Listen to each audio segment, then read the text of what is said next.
O mercado de varejo perde aproximadamente 19 bilhões de reais.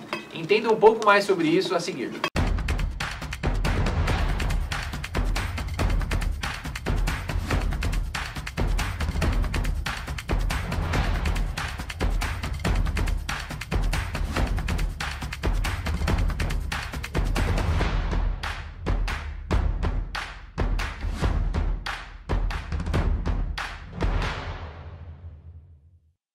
Boa noite, eu me chamo Lucas Munhoz, sou o novo apresentador do programa Sua Segurança Global, da empresa Global Security. Sou especialista na área de segurança e veterano em missão de paz. Hoje estamos recebendo aqui o Sr. Sandovaldo, que é um consultor da Global Security. Boa noite, Sr. Sandovaldo. Boa noite, Lucas. Agradeço pelo convite. Muito obrigado. Deixa eu apresentar o Sandovaldo para os senhores aqui. O Sandovaldo Pereira de Oliveira, ele é graduado em Ciências Jurídicas, bacharel em Ciências Contábeis com MBA em Gestão de Riscos e Segurança Patrimonial. Tem carreira iniciada na prevenção de perdas no Grupo Pão de Açúcar, onde permaneceu por 4 anos, de 1998 a 2002, como líder de prevenção de perdas. No ano de 2002, foi para o Grupo Tenda Atacado, permanecendo até o ano de 2018 como gerente nacional de prevenção de perdas. Hoje, o CEO da empresa GSK, Assessoria Jurídica, Empresarial e Prevenção de Perdas. Muito bem-vindo, senhor. Obrigado, Lucas. Hoje nós vamos tratar sobre a prevenção de perdas no varejo, né? E eu fico imaginando, com acima de 19 bilhões de reais em perda, a quantidade de empresas e negócios que poderiam ser começados, não é verdade? Com certeza. Qual que é a opinião do senhor sobre isso daí? Então, Lucas, de forma geral, essa pesquisa ela é feita anualmente. Certo. Então, a gente percebe que as empresas que já têm uma equipe estruturada de prevenção de perdas, os números são muito diferentes das empresas que ainda não têm uma equipe de prevenção de perdas. Certo. Então, primeiramente, a recomendação esse número ele vai melhorar e vai diminuir no tempo, no ano a ano, desde que as empresas venham a valorizar, ou seja, as empresas que ainda não têm esse departamento, que venha fazer a implantação do departamento de prevenção de perdas. Porque com esse departamento, não tenha dúvida que começa a se trabalhar ações específicas e criar normas de procedimentos, e aí, com certeza, os números tendem a melhorar e, com certeza, o resultado final melhorar mais ainda, né? Entendi. Talvez os senhores não saibam, né? Mas a Global Security ela é hoje referência no quesito segurança, né? Da prevenção de perdas em varejos e atacadistas, tá? E eu tenho algumas perguntas aqui para fazer para o Sr. Sandovaldo, e eu espero que vocês também consigam esclarecer bastante dúvidas sobre as perguntas que a gente vai questionar aqui. Por exemplo, eu tenho, né, um comércio e eu preciso identificar isso daí. Como é que eu faço para saber se chegou o momento ou não é o momento de contratar a prevenção de perdas? Primeiramente inicia o processo para você não ter dúvida se é o momento ou não de você fazer a contratação, ou seja, de implantar o departamento de prevenção de perdas com o seu inventário. Certo. Muitas vezes as empresas, nem inventário, tem empresa que nem inventário ela faz de forma frequente. Quando eu falo de forma frequente, mensal ou trimestral ou semestral. Tem empresas que não tem um departamento de prevenção de perdas, acabam fazendo inventário uma vez por ano. Então, assim, mas mesmo tendo inventário uma vez por ano, quando ele faz o inventário, que é fazer a contagem dos produtos fisicamente que está disposto na área de venda e olhar, fazer a junção ali confrontando com o estoque contábil. E aí ele vai ter a diferença do estoque, ou seja, o que está no meu estoque contábil e que não foi contado no físico. Isso que está faltando, isso é uma perda desconhecida, porque eu tenho mercadoria contabilmente, mas não tenho no físico. Quando eu tenho esta informação, eu, empresário, tenho essa informação, aí sim eu tenho que medir qual que é apetite ao risco, ou seja, aonde eu quero correr mais o risco de continuar tendo essa perda de forma alta, que eu poderia ter uma perda bem menor, desde que eu tome uma ação para implantar um departamento de prevenção de perdas e coloque pessoas que têm especialidade, que têm conhecimento, para poder olhar especificamente as causas raízes e tratar esse valor, ou seja, buscar uma redução daquele valor que eu tenho no meu estabelecimento. Entendi. Então, o primeiro indicador é o inventário. Com o inventário, você vai ter uma informação para você tomar a decisão da necessidade ou não de implantar a prevenção de perdas. Agora, isso te respondendo a pergunta. Certo. Agora, a boa prática não é essa. A boa prática já implantar a prevenção de perdas de forma imediata, porque ela por si só não vai trazer resultado. Não estou falando da prevenção de perdas somente porque muitas empresas olham de forma restrita em relação à perda, ou seja, em relação a qual o valor, o tamanho que eu tive da minha perda contábil, ou seja, do furto especificamente que ele está tendo naquele estabelecimento. Só tem que a prevenção de perda, ela olha de forma geral, não é só o furto da mercadoria.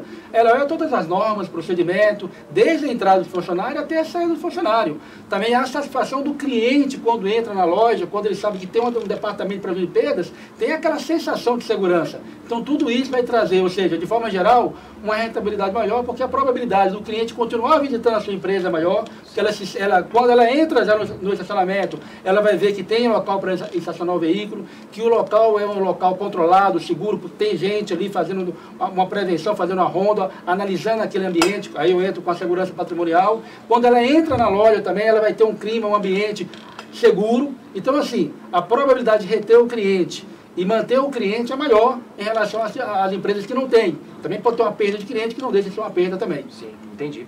Então, se a pessoa que estiver nos assistindo agora tem um comércio, tem uma empresa e ela pretende, né, contratar esse tipo de serviço, tomando a decisão de contratar o serviço de prevenção de perdas, quais são os pontos que eu preciso observar numa empresa que oferece os serviços antes de assinar esse contrato? Por que eu estou te perguntando isso? Porque hoje a Global Security ela é referência nesse quesito, né? Certo. Então vocês com certeza têm protocolos diferenciados, tá? O que o empresário, o comerciante, ele precisa atentar para que ele possa ter certeza que aquele contrato é o melhor contrato que ele está fazendo para a empresa dele? Porque pelo que eu entendi, e talvez pelo que os telespectadores também estão entendendo, a prevenção de perda ela é de forma geral. Okay. Desde a perda de um produto de forma conhecida, que pode ser um furto, que é um grande vilão, né, nos dias de hoje, até uma forma desconhecida, que pode ser dentro do estoque, dentro de um inventário, até mesmo perder um cliente, porque aquele comércio, aquela loja, ela é conhecida como um lugar perigoso, certo? Ok. Então, Lucas, são dois cenários, né? O que você falou anteriormente, a conhecida é aquilo que você conhece. Sim. Quando é o furto, é a desconhecida, né? Então, é o inverso, a furto é a desconhecida. Então, a Global, pela pergunta aí, qual que é a diferenciação da Global? Eu estou na Global há praticamente esse mês de outubro, faz um ano já que eu estou fazendo assessoria para eles, praticamente um ano, né? Que eu estou fazendo essa assessoria. Eu vejo o grande diferencial na Global da equipe em relação ao treinamento. Então, primeiro ponto, quando a empresa vai contratar uma empresa de prevenção de perdas no mercado, tem poucas empresas hoje no mercado que oferece esse trabalho de prevenção de perdas. Sim. A maioria é voltada para o segmento patrimonial, não é para o foco em prevenção de perdas. Certo. Então a Global Security ela tem essa visão do patrimonial especializada. Então assim, o mesmo trabalho de patrimonial, ela tem uma ênfase em prevenção de perdas. Que aí nós trabalhamos em treinamento da empresa. Não é só também o vigilante estar lá olhando só o patrimônio, fazendo só as atividades do processo voltado para patrimonial. Não, ele faz isto, mas também faz o dever de casa em relação a algo a mais voltado para a prevenção de perdas. Certo. E aí, voltando para a prevenção de perda, especificamente, aí, quando um supermercado, um atacarejo, ou uma empresa vai contratar uma empresa no mercado, quais são as recomendações? Primeiro, olhar qual que é a estrutura da empresa. A estrutura em qual sentido, né? Quais são os gestores que estão tomando conta do projeto, aonde eles estão atuando, né? Esses gestores têm visão em prevenção de perdas, ele tem também um conhecimento de prevenção de perdas no currículo, ou seja, qual que é os cases que esses gestores, que essa empresa já entregou no mercado. Primeiro ponto, não olhar só o preço, embora a Global Security ela tem um preço muito competitivo em relação ao mercado. Ela tem um ponto competitivo que é o preço, é competitivo e tem uma qualidade alta pelo fato de esse trabalho, esse projeto muito bem alinhado na empresa, desde a diretoria, aí você vai a parte de coordenação com o pessoal da loja que está atuando na loja, né? É treinamento contínuo, o treinamento da Global ele é trimestral e semestral, dependendo da necessidade, é um trabalho mais com maior foco, ou seja, não deixa de ser trimestral, pode passar mensal, depende da necessidade do cliente, ou o cenário atual, aonde a Global está prestando o serviço.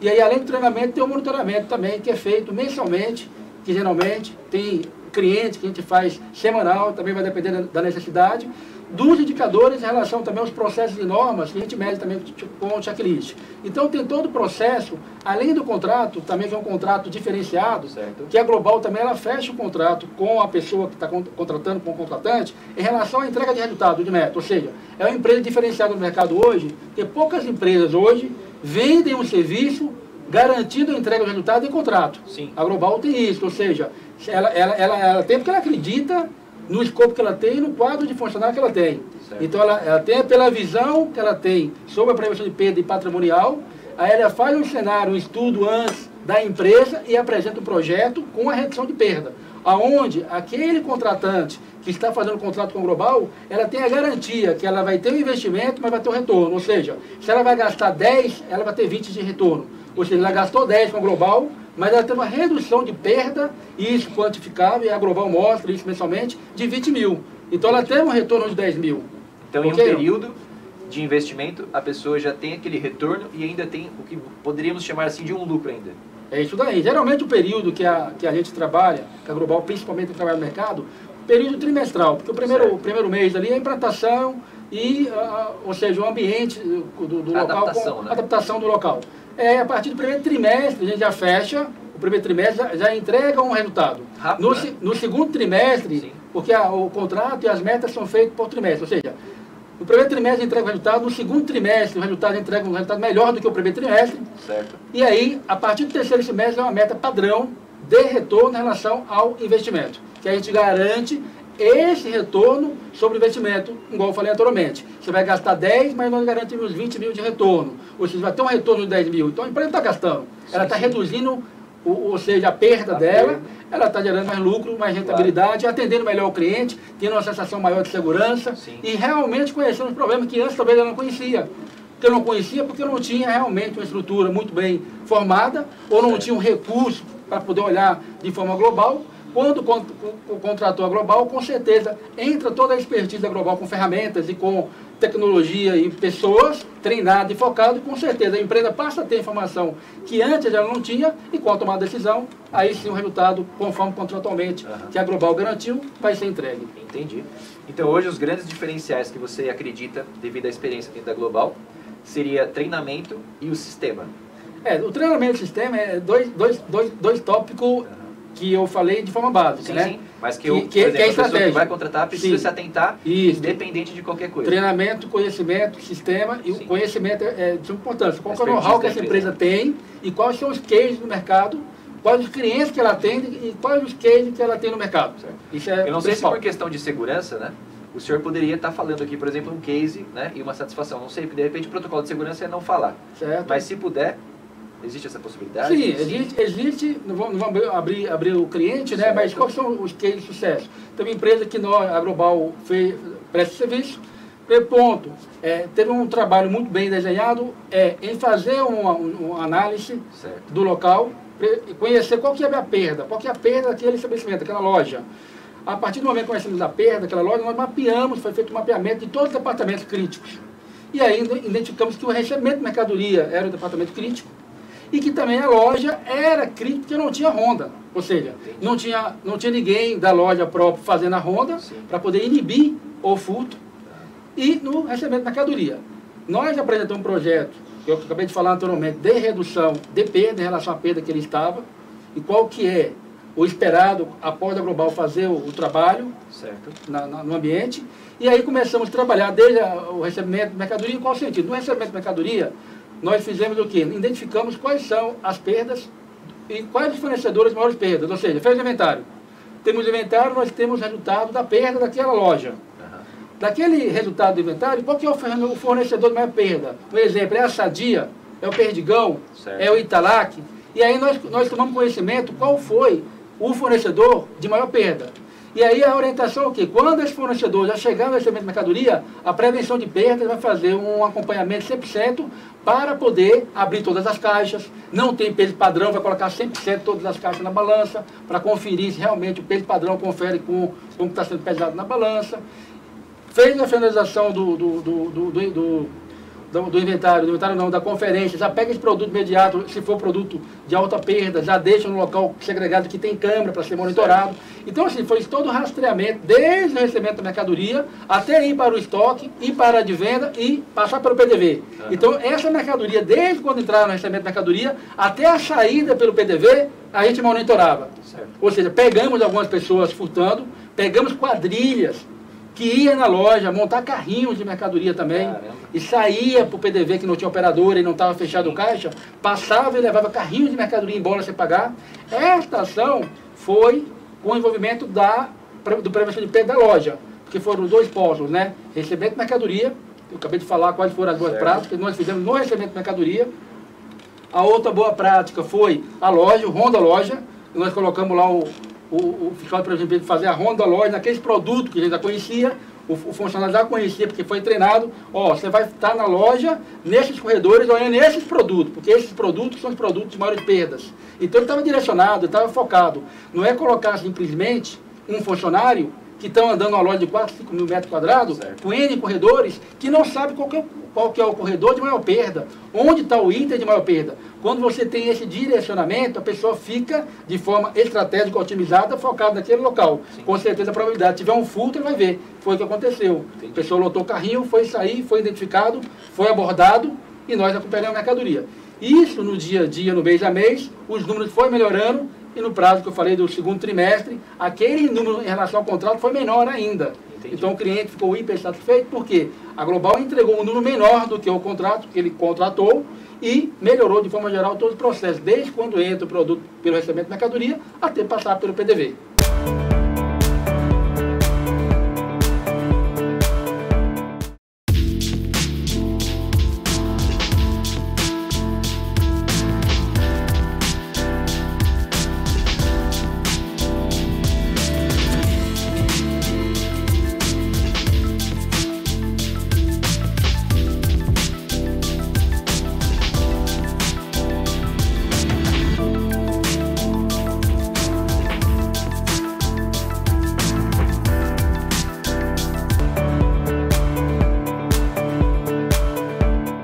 Sandovaldo, pelo que eu entendi aqui, não adianta, por exemplo, um comércio, ele desejar iniciar porque às vezes a gente tem isso do faça você mesmo, né? Às vezes o comércio é uma empresa pequena ainda, e ele quer colocar os próprios funcionários para poder fazer essa monitoria, né? Pra ter esses cuidados nos corredores mais adequados ou com maiores riscos de incidente, né? Correto.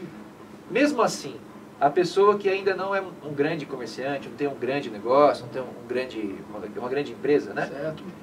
Por que essa pessoa deveria se preocupar em colocar a pessoa especializada ali, um profissional especializado, ao invés de simplesmente colocar uma pessoa responsável ali? Então, Lucas, são dois cenários. O primeiro eu vejo, do meu ponto de vista, que é bem recomendado e recomendado ter os dois cenários. Em qual sentido? Ter a equipe própria em alguns locais que é estratégico para a empresa, porque tem empresa que ela não quer terceirizar 100%. Sim. Ela quer ter alguns postos aonde a equipe dela cuida.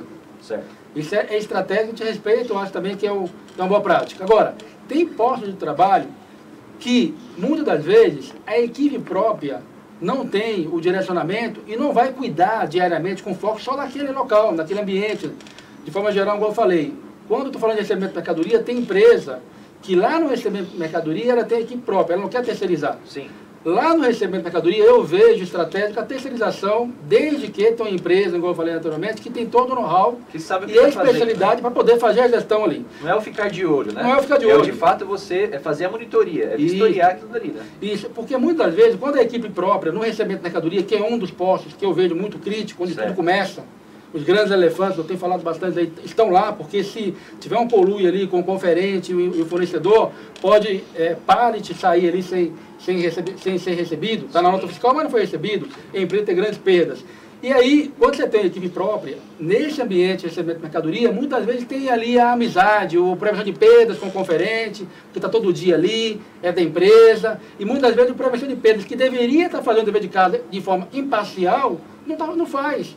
Por quê? Porque está todo mundo junto, é o mesmo time, é a mesma equipe. Embora a empresa... Faz vista grossa, às vezes, né? Faz vista grossa. Embora a empresa terceirizada também faz parte do time, mas com a ressalva, né? É uma empresa terceirizada que tem metas, está no contrato, para ser entregue, tem objetivos que foram traçados, que devem ser seguidos, tem um monitoramento que é feito remotamente dos indicadores que esse funcionário terceirizado tem que fazer. Um exemplo, né? Se eu tenho um funcionário no recebimento de mercadoria, se eu falar com ele que ele tem que conferir 10 cargas, conferir por amostragem, ou fazer uma segunda conferência, ou seja, o conferente conferiu, depois o meu homem vai lá, terceirizado, e faz uma segunda conferência daquilo que o conferente já conferiu, conferente do cliente, da loja, para fazer uma validação se está certa a conferência. É o primeiro ponto. Ou seja, ele vai ter que seguir esse padrão de 10 conferências por dia. Sim. Outra coisa, eu estou lá no recebimento de mercadoria, eu quero fazer uma amostragem de um fornecedor que eu sei que é crítico. No inventário que eu tenho mensalmente, eu estou uma perda alta. Então, esse funcionário vai conferir 100% toda vez que essa carga chegar lá e vai fazer um relatório. Certo. Então, assim, quando eu terceirizo essa mão de obra, você, cliente, vai ter 100% de certeza, porque além do meu indicador, que eu monitoro empresa terceirizada, você também que contratou, o seu pessoal, o seu time também vai monitorar. Então, assim, uma redundância, a probabilidade de não fazer é menor. Ok? Não? Então, assim, é estratégico a terceirização por esse motivo. Se eu tenho só a equipe própria, muitas das vezes eu não tenho muito o que cobrar, né? Eu vou cobrar do meu encarregado, ele da equipe como toda, né? Agora, muitas vezes perde o foco por esse fato, né? Por deixar de ser imparcial, por trabalhar todo mundo junto e deixar de ver o que deveria estar vendo, né? Com certeza. E muitas vezes também pode acontecer do próprio funcionário daquele comércio, daquela empresa que cuida do estoque, que faz a gestão dos corredores ali, e está insatisfeito. Né? E aí isso pode despertar nele o interesse, de repente, em deixar o desvio acontecer, ou deixar sumir coisa, ou deixar ser roubado e negligenciar isso daí, uma vez que com o profissional especializado, o dever dele é simplesmente fiscalizar aquilo, certo? Ele até vai ser mais crítico. Porque se ele estiver num mau dia, aí é que ele vai querer conferir de verdade mesmo, né? Diferente do outro lado, se estiver num mau dia, vai querer deixar passar, e porque não é dele a mercadoria, ele não tá se ligando, não está se importando. Né? É isso, e assim, Lucas, o funcionário próprio, a equipe própria, o encarregado da loja, o responsável da previsão de perda da loja, ele tem vários postos e várias atividades para ele poder olhar diariamente e entregar resultado. Sim. Diferente quando ele tem um suporte de uma empresa terceirizada, olhando só recebimento de mercadoria. Sim. Então ele vai ter a segurança que o recebimento de mercadoria está terceirizado, que a empresa tem um resultado para entregar e está sendo feito o que deveria ser feito, conforme o contratual. Entendi. Conforme o contrato. Ok? Não, a mesma coisa na loja, o ROM da loja. É o mesmo formato. Né? Então aí está o benefício da terceirização de alguns postos, que é estratégico e que vai te melhorar, não tenha dúvida, do seu resultado. Entendi. É basicamente um reforço à qualidade na prestação de contas, né? Isso mesmo. Sobre tudo aquilo. Quando o produto é quebrado dentro de uma loja ou durante o transporte para o cliente, como devemos reagir a essa situação? Na prática, de quem que é a responsabilidade? Então, quando o produto é quebrado, já tem que olhar desde o recebimento de mercadoria, né? Certo. E quando vai receber mercadoria lá, o custo da entrada no fiscal, e conferência autoriza o caminhão a estacionar. Para começar o recebimento tem que ser feito bem feito, ou seja, bem feito com sentido. Tem normas de procedimento que deve ser cumprido, né? Sim. Abrir todas as caixas, fazer um pente fino. Então, assim, identificou no recebimento o produto já quebrado, já tem que fazer a devolução. Certo. Tem fornecedor que não aceita a devolução parcial. Aí tem que pedir autorização ao gerente para depois abater do fornecedor, o fornecedor abater da nota, que a loja não deve aceitar essa quebra que não é derivada da loja, né? Já veio do fornecedor. Não é responsabilidade de quem recebeu. Não é isso mesmo. Esse é o trabalho lá no recebimento de mercadoria. Olhando o recebimento. Se, por exemplo, o meu funcionário ele fala assim, ó, não, tudo bem, eu vou ficar com essa mercadoria, depois eu entro em contrato com a empresa. Porque, teoricamente, de repente ele conhece o entregador, ele faz, tem uma parceria com o cara, ou ele não quer dar o trabalho de devolver todo o estoque, ou de acionar o gerente. Como é que lida com essa situação? Então, quando o encarregado do recebimento não tem essa autonomia, para ele poder receber um produto avariado, se o fornecedor não aceitar a devolução, ele tem que pedir autorização ao gerente da loja. Se ele não fizer, a responsabilidade é dele. É dele. Aí a prevenção de perda entra, né? Entendi. Porque a prevenção de perda está lá para fiscalizar. Sim. Se o produto está avariado, tem que fazer a nota de devolução. Certo. Ah, não vou fazer a nota de devolução porque o fornecedor não aceita a devolução e eu preciso da mercadoria. Por quê? Eu tenho que devolver 100%, não aceito devolução parcial. Se eu faço devolução 100%, eu não vou deixar de atender o meu cliente, que eu não tenho essa mercadoria. Sim. Aí ele tem que acionar o gerente. Se não acionar, o prevenção de perdas que está lá, ele tem que tomar frente, acionar o encarregado dele responsável para poder simultaneamente acionar o gerente e ir lá resolver e dar um puxão na orelha, em outras palavras, no encarregado que deveria ter cumprido o procedimento padrão, né? Entendi. Muito bom.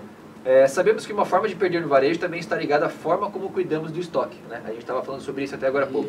Uma vez que o estoque é um ponto sensível de um comércio, é recomendado contratar uma terceirizada, como você já falou anteriormente, para fazer o checklist.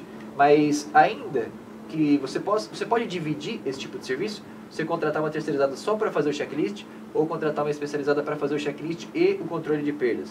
Você pode contratar para fazer das duas formas. Tá. Eu não vejo de uma forma inteligente você contratar. Faz sentido, né? Você contratar só para o checklist, né? Certo. Embora é melhor do que você não ter. Não tem nada, né? Porque muitas vezes o checklist é muito estratégico para a empresa, certo, porque dá uma visão geral matricial de como está todas as unidades. Principalmente em lojas de redes, né, que tem muitas lojas, o gerente nacional, o diretor de projeto de perdas, muitas vezes, para rodar todas as lojas, passa um ano e não consegue rodar, dependendo da quantidade de lojas. E aí o custo também fica muito alto. Nesse sentido, nesse caso específico, geralmente eles têm a equipe própria. Ou seja, a grande maioria do checklist hoje no mercado é equipe própria. Certo. Mas eu vejo também, meu ponto de vista, que o terceirizado ele tem um resultado melhor em qual sentido? Porque o terceirizado está para isto. Sim. A equipe própria volta em tudo aquilo que eu falei anteriormente. Talvez deixa lá, porque é da loja, vai lá, vai tomar um cafezinho com o gerente, sim, muitas vezes trabalha de forma imparcial. Ok? Sim, sim. E aí, algo que é não conforme, talvez coloca lá que está conforme. Sim. Já aconteceu comigo isso aí, quando eu era gerente de grandes empresas também, que no checklist estava tudo conforme, 100%, quando eu ia pessoalmente na loja olhar, eu era pego de surpresa. Sim. Então, a gente trabalhava internamente, treinamento, com N outras formas, né, para poder ter informação real. Que o gestor, que é o gerente de problema de perdas, ou a empresa, se ela não tem informação real, fidedigna de uma situação, ela não vai tomar decisão. Sim. E talvez ela está tendo uma perda lá, está tendo algo que tem que tomar decisão, não toma porque a informação não é real, ela não tem essa informação. Uhum. Então, quando você tem a terceirização dessa mão de obra do checklist, com certeza você vai ter uma informação, eu entendo, uma informação mais fidedigna para você tomar uma decisão. E aí, a recomendação é, se você contrata e está pensando em contratar para o checklist, eu recomendo pensar de uma forma global. Certo. De qual sentido? Olhar também esse posto de recebimento de mercadoria e olhar também o posto de Honda Loja, com o CFTV, que é 3 postos críticos, né? Embora os 2 que eu priorizo é entrada de loja não, recebimento de mercadoria, que é onde tudo começa, e o CFTV, que é a sala ali de monitoramento. Certo. Esses 2 postos é estratégico, terceirização, porque traz muito resultado e informação para tomar decisão. Entendi. Então, basicamente, essas seriam as dicas que você poderia dar para a pessoa já começar a tentar melhor no estoque dela e no comércio dela, que seria o monitoramento, o local, né, dos corredores, onde pode ser feito o desvio ali, ou pode ser o roubo, a subtração, né, o furto, e também seria o estoque, certo? Fazer o controle disso daí. Isso, Lucas. Embora o estoque, você vai fazer o controle de todo o estoque, né? Certo. Você vai ter uma relação, geralmente as empresas têm uma relação dos itens de maiores perdas. Entendi. E isso também vai saber no inventário. Você faz o inventário todo mês, ou você faz o inventário semestral. Quando você faz o inventário e tem perda de um item em mais de uma loja, e aí no próximo inventário essa perda ela continua, ou seja, ela vai ser reincidente, certo, é um item de grande perda, ou seja, é um item que tem perda em todas as suas lojas, entendi, em mais de uma vez, ou seja, com frequência. Já deve ter atenção nesse item. Aí sim, a recomendação é colocar como produto de alto risco, entendi, que é o PAR, que é muito conhecido no mercado. Isso é prático, o mercado de forma geral trabalha com essa lista de PAR e trata de forma diferenciada, né? E aí, tudo bem que a maioria dos itens do mercado ele repete, é repetido, né? Eu até falei em outras entrevistas, por quê? Qual que é repetido? Quando eu falo de picanha é um item de furto, é em todo o segmento. Sim. Quando você fala lá de perfumaria fina, quando você fala lá de bebidas, quando você fala de cigarro, quer dizer, se não tiver um tratamento diferenciado, você vai receber produto no recebimento de mercadoria, vai deixar no seu estoque e vai ter a perda, porque pode ter furto, e vai ter furto interno, de certo, próprio funcionário, e furto externo, ou o furto que o próprio funcionário facilita que alguém externo venha e faça a subtração do produto. E a sua perda vai ser muito alta. Entendi. Então, para esses produtos, você tem, a boa prática, tem um controle, tem que ter o controle. Aí sim você controla o estoque. Entendi. E quando eu falo de checklist, eu estou falando desse conceito como todo, né? Do recebimento de mercadoria, do CFTV, que nós falamos agora anteriormente, e do Honda Loja, mais o checklist. Lucas, só para finalizar o que eu estava falando, então assim, a Global, de forma geral, a gente olha desde o recebimento de mercadoria, CFTV e Honda Loja. Certo. Em qual cenário? Conhecendo quais são os fornecedores de maiores perdas, os itens de maiores perdas, e esses fornecedores, esses itens, a gente trata desde o recebimento de mercadoria até a passagem do PDV, com o nosso pessoal, ou seja, lá no recebimento, na Honda Loja e no monitoramento, para poder identificar a causa raiz, se é furto, tal, tomar uma ação para poder resolver e tratar pela raiz e evitar essa perda. Entendi. Sandovaldo, muito obrigado por todo esse esclarecimento, tá? Pela sua presença aqui, obrigado por ter compartilhado o conhecimento que você carrega da sua experiência, da sua expertise, mais a soma que você teve depois que participou da Global Security, né? E há quase 1 ano já está como assessor e consultor deles. E eu quero convidar, de repente, você que não tem uma consultoria, não tem uma assessoria com a Global Security, fazer uma pesquisa sobre isso, conversar com o pessoal. Por quê? Porque acho que já ficou bastante claro nesse programa o know-how que eles têm dentro da perda de varejo, né? Da prevenção de perda. Então eu convido você que tem um comércio, tem uma empresa, a estar entrando em contato com a Global Security e se informar melhor, de repente até para fazer uma nova análise daquilo que você já tem de serviço e de repente está tendo uma proposta melhor, tá ok? Agradeço a presença de todos e até mais.